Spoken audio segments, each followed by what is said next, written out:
The Celtics Talk podcast is presented by 24autogroup.com. 11 locations across New England. What's up, everybody? Oh, sad. I know. Sad Forsberg. I saved producer. I was gonna say producer, but cameraman Barry's ears by not screaming at the start. Usually in the hyped up wins, I get a little over the top. He does have to adjust. I'm not sure he was ready for that. Yeah. How low that was.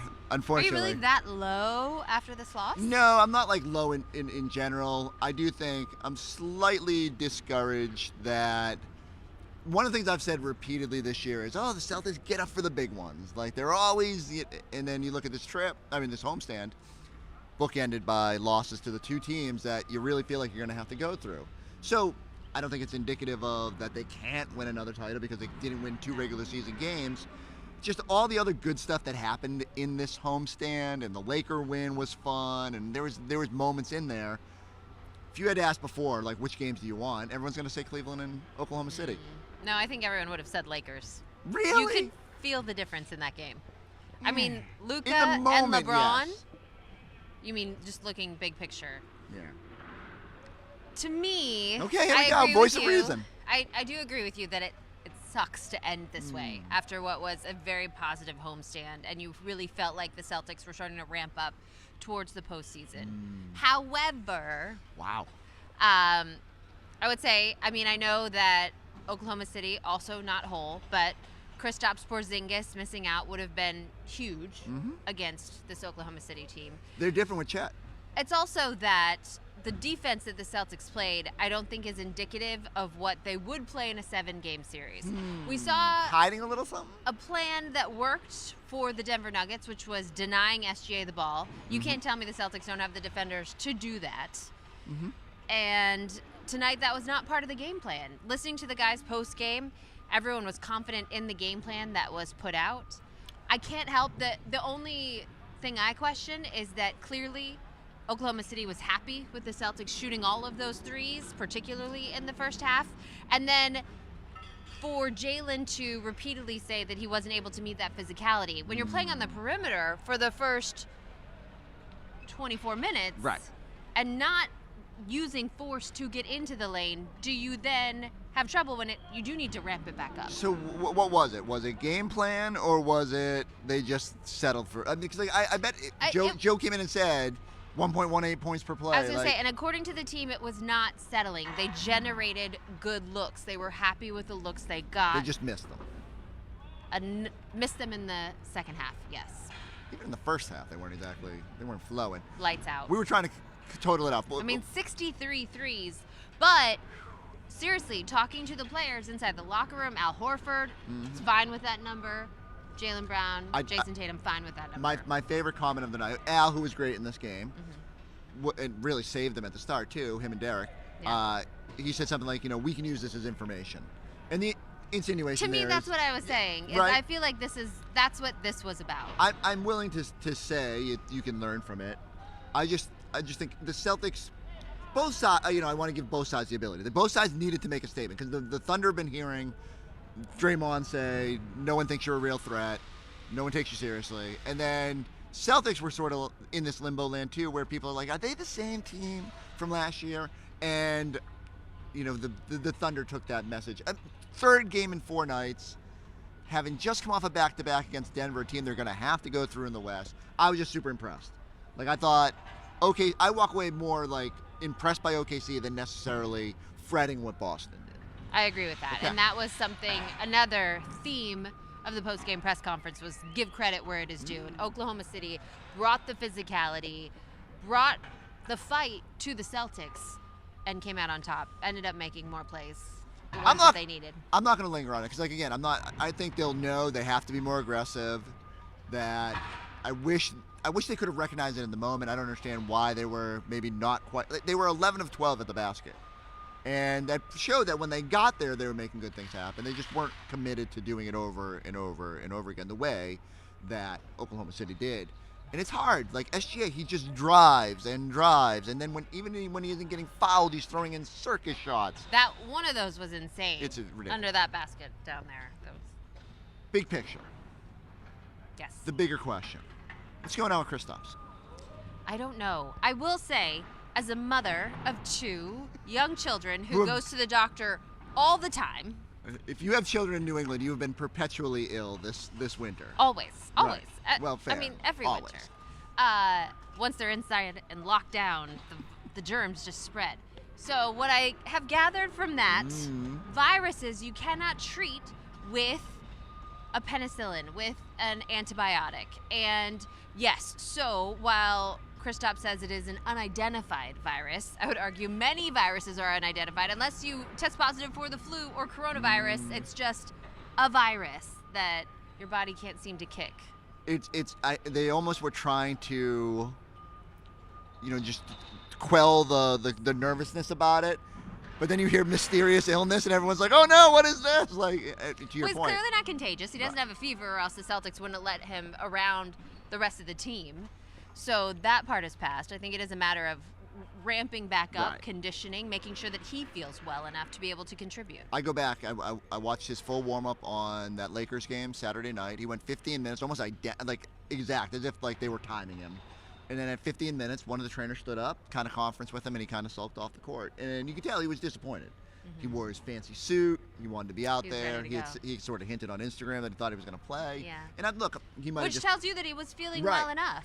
But then you get out there, and if you're going to be a liability, you can't be out there. And if he's just not feeling it, you can still see him coughing. And so there's definitely something going on there where, conditioning-wise, he just can't go through it. And I don't think you force it at this time of year. You don't want to make it somehow worse or let this thing fester.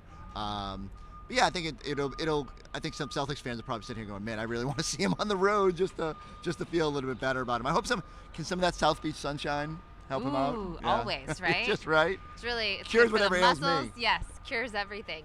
But I also would caution getting too concerned, because it is that time of year. When do the Celtics really need Kristaps back? I mean, when do you start to get concerned looking ahead to the playoffs? Not in any of the next 16 games. Because the next 16 games is just going to be like, how do you find motivation? The priority is a healthy Kristaps once the postseason starts. 100%. But I guess the other question is, now that you've seen the way the Cavs played against the Celtics, the way Oklahoma City played, and Chet was awesome tonight for long stretches and just really is a difference maker being back out there with them, how much more do you... Like, what's the level of need Kristaps? Like, last year, it would have been helpful to have him. Yeah. They clearly didn't need him to navigate the path they did, but this year kind of feels like you're going to need him. Certainly. I think that, but do you need him for the first round? Probably not. Do you need him I'm for trying the to think, like, second right now, round? right now it's Hawks. Probably don't need him. Or Orlando. Orlando, but like... I'm really pulling for Orlando. I want to go to Orlando. You got some Disney passes? It's a personal thing. But yeah, it's during That's April what we're break. for round Bring one the is kids weather. down. Yeah. Yes, travel. Yes, hotel. That's what I'm rooting for. Orlando, come on, Paolo, you can do it. They're pretty injured too. I'm better than going to Detroit. Although they might stay up there. Every day I looked at things move around, and someone said the other day, they're like, "Oh, you might be in Atlanta in round one." I was like, "Really? Is that true?" Well, because the top three are so locked in. We're just we know we're going to be in New York and then Cleveland and then probably Oklahoma City or Denver, and so like our path is there. It just he would be nice against New York. We've seen the Celtics. They do. Dominate. But if Mitchell Robinson's back, I don't think it changes the equation of like whether the Knicks are competitive. I just think it would help to have size at that point. And I do think some of the Celtics' best basketballs come with double big. And Luke has been great. Luke was fantastic tonight. I mean, is that the most Luke chants we've heard in a game? Luke! I'm not hearing. Luke! I love it. It's pretty great. That's why the two people I felt bad for were Horford, who had another great night, who played another huge minute total and really gets up for these games.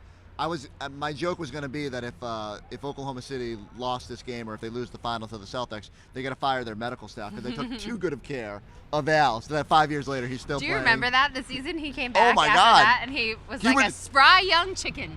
The best is like every press conference we'd be like, Al, hey, great game last night. He's like, I just want to give credit to the Oklahoma City Thunder training staff. They really took good care of me. I mean, I do think part of it was basically the 8 months off of playing competitive basketball and the toll that can take on your body. Can do wonders for you. Yes. Jayson Tatum this shout summer. Shout out to the OKC training staff. I need Jayson Tatum on like a no basketball restriction this summer. Tie him. Don't let him go play basketball anywhere. So I felt bad for Al. And I felt bad for Luke because Luke was really good and played good minutes and had a couple energy plays and dunks like we don't usually see, falling all over the court different times. If you get that play in the postseason, I feel pretty good about this team. It would help to have Kristaps to navigate those other minutes. And especially when Chet's out there doing the sort of Kristaps-like things, it would have been helpful. I do think it's concerning both of these games against Oklahoma City. The bench, outside of Luke, was largely held down. Rough shooting nights for Peyton Pritchard, and Sam Hauser just could not get that rhythm that he had in the last game. Misstep by Sam to have a wonderful night the other night and then shave his head. I feel like you can't when you're rolling. You can't change the rhythm like that. You can't, right? Like you start growing a mustache, team starts winning, you just rock the mustache. I was really hopeful that you would. Yeah, like don't you need to shave it now? They lost this huge game. This is so disappointing. This is worth a juju changing. Nope. You told me this is just a bump in the road. It's going to be fine, so we'll just keep rocking this mustache straight through to June. Ugh, I'm rethinking my earlier comments. I'm really, darn it. Yeah, you're crushing it.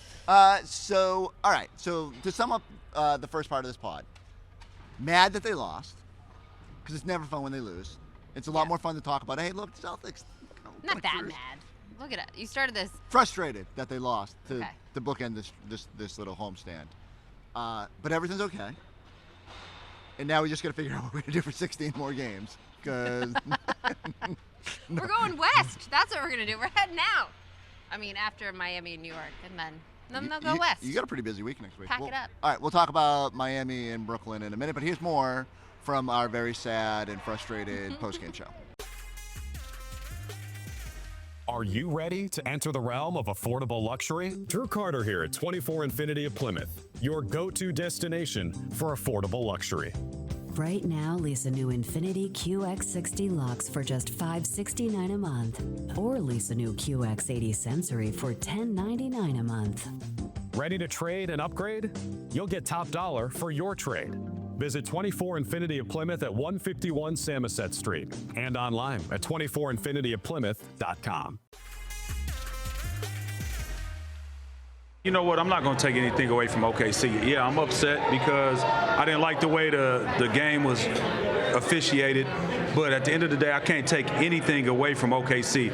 They played hard. They've been the number one defense all year, right? And so them being the number one defense, they're going to be able to get away with being handsy. They're going to be able to get away with being physical because they set that standard all season long for themselves. So, and when it was time to make plays, they made plays. You know, when they needed to get a bucket, they got a bucket. So I'm not taking anything away from OKC. That's a damn good team that we played tonight. That's a damn good team that we lost to. But at the same time, I thought that was one of the worst officiating jobs I've seen in the NBA this year. All right, let's get back to the three-point shooting for the Celtics because, as you mentioned, they got some good looks in this game, and they were 15 of 36 in the first half. I didn't get to talk to you at half, but it felt like that kind of kept them in the game was the three-point shooting in the first half, but then the second half rolls around and Celtics kind of struggled, 5 of 27. Yeah, it was. That's exactly what kept us in the game, especially in the first quarter. Think about it. Oklahoma City was coming down scoring, right? Coming down scoring. We would come down, miss a shot, then we would hit a three. Then we would get a stop and hit a three. And then next thing you know, you look up, you're like, oh, okay, we starting to rock right now. But it was all because of three-point shots. So tonight, this is when they say you live by the three and die by the three, this is a classic example of that, of what we did. But again, I'm gonna go right back to it. You know, I'm not gonna take my foot off the gas with that. I don't like how this game was officiated at all. I just did not like it. Okay, and that resulted in the 6-point loss for the Celtics here at TD Garden, which means that the Thunder take the season series 2-0. You mentioned it in the first quarter in particular, but you're sitting there watching it like the Thunder felt like they could almost run away with that first quarter if not for Al Horford and Derek White, who scored the first 19 points for the Celtics. First 18 points was 6 threes from those two guys. You know what's funny is that watching this game tonight, right? it really felt like OKC dominated us. Yes, yeah, it kind of did. You know what I mean? From start to finish, actually. And I was thinking that while I was watching, I'm like, man, it looked like they just dominated us, man. We can't get over the hump. Because we could never, that was the problem. We could never get over that hump. When we had the opportunity to finally take the lead, that's the thing. When you are down to a team, you always are climbing uphill. And if you don't get over that hump, most of the times you do lose basketball games in this fashion, 6 points. And you're like, damn, it was a play here, it was a play there. But, you know, I thought Al Horford played well. He showed up. Derek White played well. You know, everybody came out and played how they were. I thought they competed, but I don't think they got they didn't get an even competitive opportunity because of the referees. I don't like what they did tonight. Okay, Celtics again, 2-0 series goes to Oklahoma City. As the first loss was that Celtics dominant first half performance out in OKC, and then the Thunder came out in the second half and outscored the Celtics 50-27. Remember last year the Celtics fell 2-0 to the Denver Nuggets in the regular season, and that was the team we kept talking about going into the playoffs. But in this situation, it is the Thunder going 2-0. We got Scal joining us now. Scal, what's happening, man? Man, we got worked. Nah, man, come on. Let me ask you this, because I'm over here lightweight heated, right? You understand me? Oh, wait. You're lightweight heated. Yeah, I'm lightweight that we heated. got worked? No, I don't think we. I thought I normally don't. Sometimes I do talk about the. Okay, wait. Well, I don't know where you're going. No, sometimes I do talk about the officiating, but I thought I thought the referees allowed them to be super physical. And whenever think about it. If you replay the game in your head, when we were getting fouls, what was happening? Taking it out on the side. When they were getting fouls, what was happening with them? Oh, they going up to shoot 2 free throws. So they weren't getting fouled, or they were getting fouled? No, everybody was being physical. I told you going into this, Oklahoma City is super handsy, and they don't foul when you shoot. That's how they play. It's just how they play. Watch them. Foul, and raise up, pull your hands back. That's just how they play. By the way, that's the best coach in the NBA right there. You think that's coach of the year? Oh, Mark Daigneault? Well, I'm not sure he'll win it because he won it last year, but that's the best coach in the NBA. And why you say that? Because the first half they had one game plan, the second half they had another game plan, which means if we made an adjustment, it wouldn't have mattered. Our spacing wasn't good today. You know, like what adjustment did we make though? No, we were good with Cornette was in the game. We were. You know, I'm not going to criticize what we did from we should have played double big or whatever. It's just our style of basketball did not work today. And I'll give them all the credit in the world. It wasn't like we weren't trying to get downhill, but when we did, we would kick it out. They would be there. It was like they had a 6th defender. No, they had 3 other guys out there. It was 5 versus 8. That's what it was. Man, that's an impressive team. They were really good. I'm not taking nothing away from them, but you know this, and I was telling Giles this earlier. It's very hard for you to play a game where they allow you to get something off. Like, you could be aggressive, and then when I try to get aggressive, they call a foul on me. And then now you're trying to figure that out. You can't do that. Come on, man. I'm really upset. Who was the crew tonight? Garbage. F's across the board. Let me ask. I'm gonna F's across the board. Next time, text me tonight. Tell me if the odds changed for the NBA champion after this game. I want to know how people looked at this game. If they're looking at it like you do, they don't change the odds. They look at it like I do. They're like, wait a minute, gap closed. I'm not taking anything away from OKC. I'm saying they played well. They're physical. We understand that, but you can't allow one team to be physical and the other team not to be physical. That's all I'm trying to say. All right. I mean, I thought we were. I thought they were just today better than us. And I felt like we did a lot of things we wanted to tonight. We got some good looks offensively. So I can't really say much right now. I want to watch this game. Again, just kind of get a better feel for it. But I felt like we did well. They just played a better game. I felt like Holmgren was good for them, and they made some timely shots in different areas. So just got to give them credit. They played really well. You know, they play hard and they challenge you. So, you know, they earned this win tonight. There was definitely times, you know, they got us off our spots and things like that. But it's a good experience for our group to play that style of play and play that team. You know, they play really well. They're very organized, and yeah, like you said, they're very physical. But it's good information for us. Jaylen, obviously you didn't have the performance that you probably would have liked. What went into that? What caused the difficulty shooting tonight? I give credit to OKC. Tougher team sets the rules. They had a good level of physicality tonight, and I could be more physical. You know, I could use my body more. You know, I settled in some spots. But I didn't meet the level of physicality tonight. Like, I had no free throw attempts, and that's like unusual. So, you know, just making sure you get your body healthy, etc. But I didn't meet the level of physicality tonight. In terms of getting your body healthy, you've mentioned a couple of times recently that you haven't been feeling your best. I know these are big games, and I know you want to play, but has there been any thought to maybe taking some time off to maybe get your body right, as you said, you know, for the bigger goal in the playoffs? Yeah, but, you know, I don't skip steps. So, you know, finishing out the regular season strong is a part of my agenda. And tonight I felt better than I did over the last 2 weeks, to be honest. You know, I felt my knee I felt better than I have in a while. So I think I'm trending in the right direction. Just tonight, I had some open looks that didn't go in. They were physical. I didn't meet the level of physicality like I can. I had no free throw attempts. You know, I could be more physical, make them call it, or whatever. And then on defense, I couldn't get anything going on either side of the ball tonight. So it was just one of them games. You know, watch the film, look at. You know, give credit to OKC though. They've been playing good basketball. They were physical tonight. They've been physical all season long, and you know, they outplayed us tonight. Jaylen, when they're the more physical team from jump, how do you guys combat that? What can you guys do? You got to meet that level, be more physical, and that's something that I take pride in. You know, being able to win those matchups, physicality wise.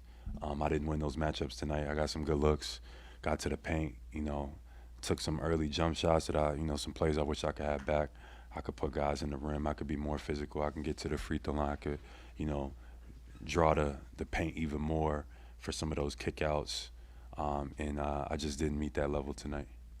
What's the challenge of guarding SGA? I mean, obviously he gets his free throws. He's going to get his calls. What's that like? It's tough. That boy good. You know what I mean? That boy is good. You know, big fan of his game. You know, shifty, crafty around the basket, knows how to use his body well, draws fouls, and he's been hitting the three ball well too. You know, tough. Definitely a guy that, you know, you watch and you study to be better if we end up playing him down the line. But no, he's a tough cover. He's been playing some good basketball, and you got to tip your cap.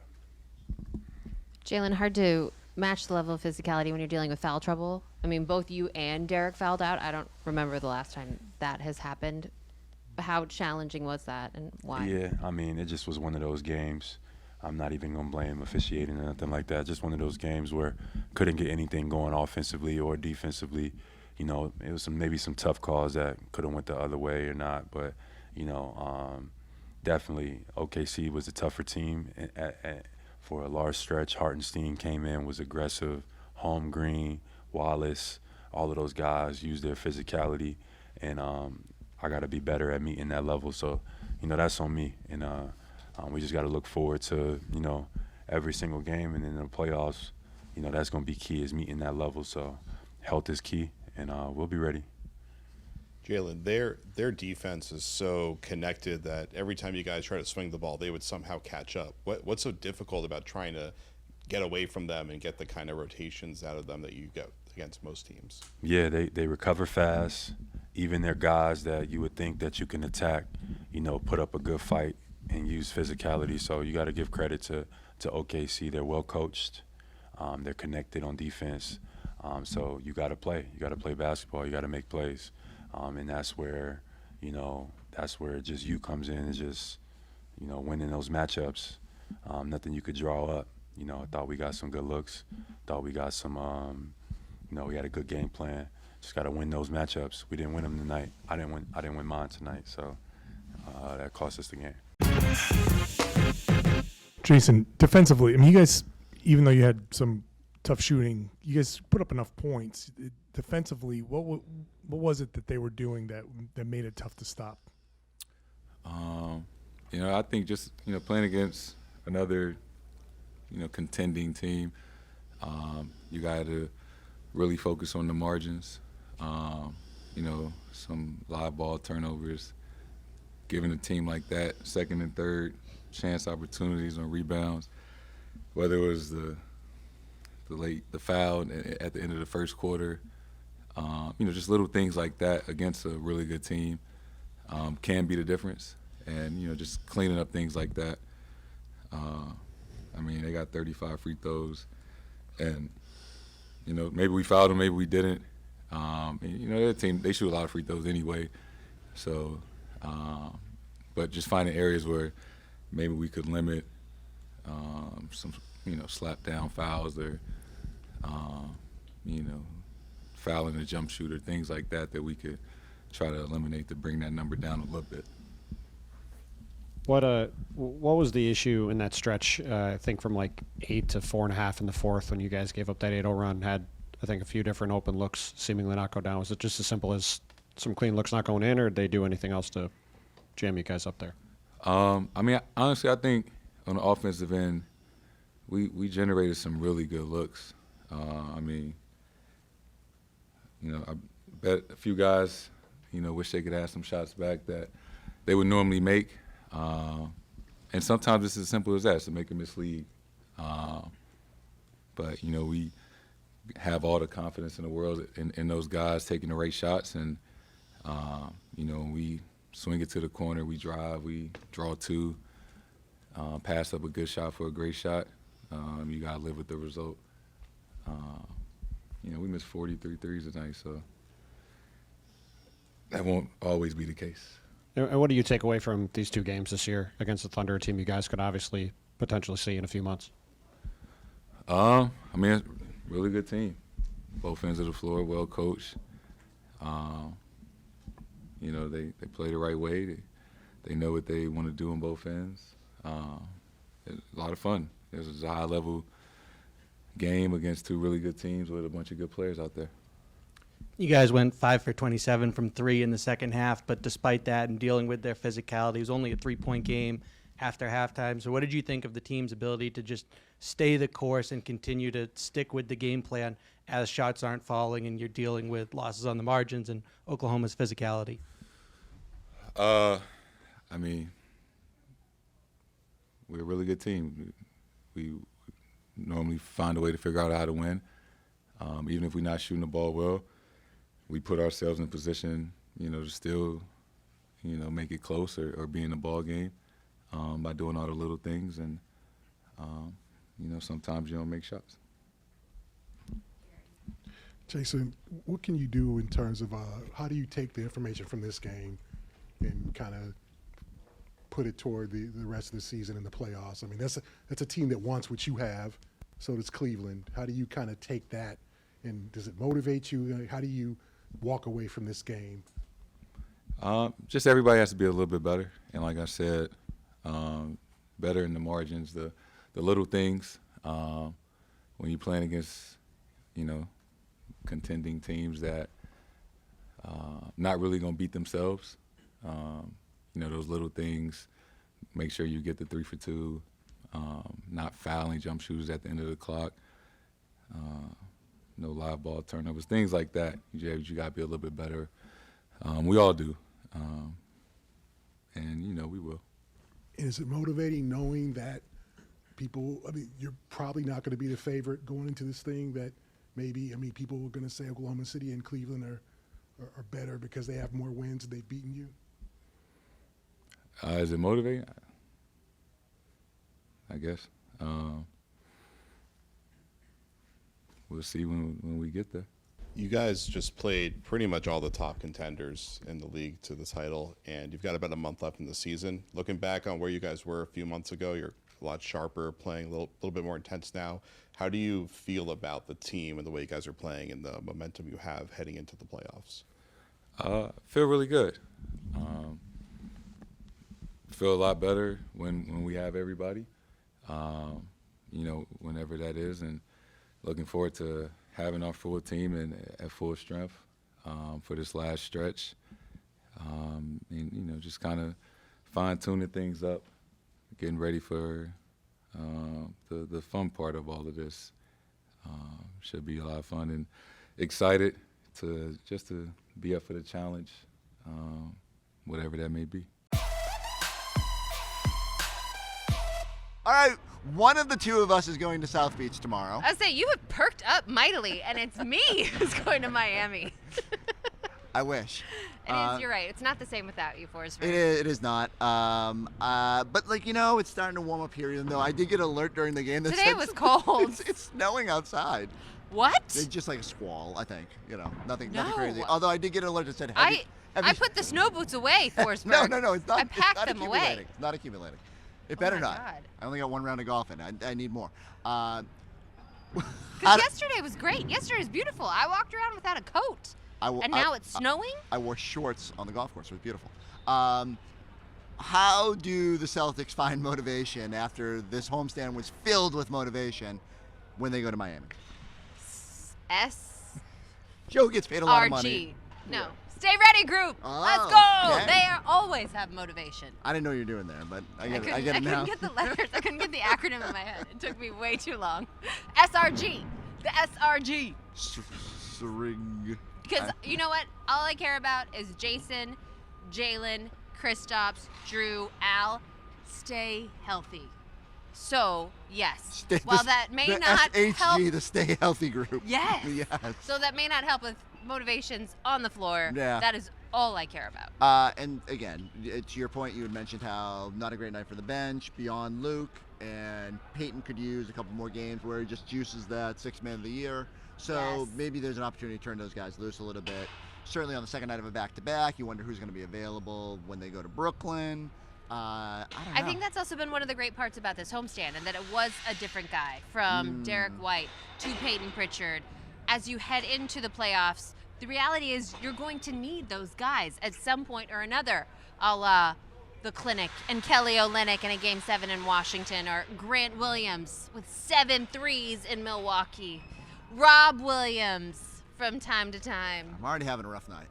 You got to bring up Rob. I thought about that because he came up in the game with about offensive rebounds. Oh, really? Yes, I thought of you. Thank you.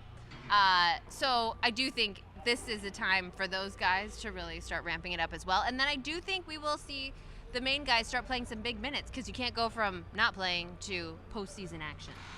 Main, like M-A-I-N or M-A-I-N-E? M-A-I-N, yes. No E. No silent E. I'm all for some Baylor Shireman. I'm just saying, let's get the main no E Celtics sometime, and then we can get some Baylor games in. Maybe get Kristaps back, get some run with the top 5, top 7, and then pack it up, wrap it up, and we're going to Orlando. Let's go. I've been saying, I feel like just with the championship last season and with this team largely the same as it was a year ago, to me, it has really felt like the dog days started mid-January, and the slog to get to April. I didn't feel it till the final buzzer of this game, and then I started looking ahead at the schedule. I was like, oh boy, what am I gonna write? Like, how am I gonna pretend? There'll be things. As you said, some fun matchups. But that's on Joe. You gotta find. He's great at finding little things. He's so good at that. I mean, motivation is what makes Joe great. Finding those. Now he just needs to motivate him to go to the basket a little bit more, at least when Oklahoma City's on the other side. All right. I mean, go have your on fun. what the game plan is, Forsberg. It's okay. I know. I'm really excited. It's gonna be so warm and sunny. The pool. We're back at the nice hotel. I shouldn't say that out loud. You're at the. Bleep. You can just bleep that out. Go like, go subscribe, go check us out on the YouTube page. I just made work for the editors. We'll catch you next time on the Celtics Talk podcast.